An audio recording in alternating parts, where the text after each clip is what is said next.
கடலூர் அருகே நடுக்கடலில் தனியார் இறங்குதளத்தில் 2 நாட்களாக தஞ்சமடைந்திருந்த 6 மீனவர்கள் ஹெலிகாப்டர் மூலம் பாதுகாப்பாக மீட்கப்பட்டனர்.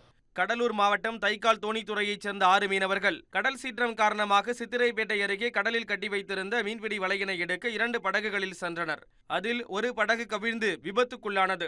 இதில் நடுக்கடலில் தத்தளித்த மீனவர்கள் மற்றொரு படகில் ஏறி அருகே உள்ள தனியார் தொழிற்சாலையின் இறங்குதளத்தில் தஞ்சமடைந்தனர். வங்கக்கடலில் புயல் உருவாகிவிட்டால் மீனவர்களை மீட்பது சவாலாகிவிடும் என்பதால் மீனவ மக்கள் கவலையடைந்த நிலையில் கடலூர் மாவட்ட மீன்வளத்துறை இணை இயக்குநர் வேல்முருகன், உதவி இயக்குநர் லோகேஷ் ஆகியோர் தைக்கால் தோணித்துறை கிராமத்திற்கு சென்று நிலைமையை கேட்டறிந்தனர். இதனைத் தொடர்ந்து கடலோர காவல்படை ஹெலிகாப்டர் மூலம் தனியார் தொழிற்சாலையின் இறங்குதளத்திலிருந்து 6 மீனவர்களும் மீட்கப்பட்டு பாதுகாப்பாக கரைக்கு கொண்டு வந்து சேர்க்கப்பட்டனர்.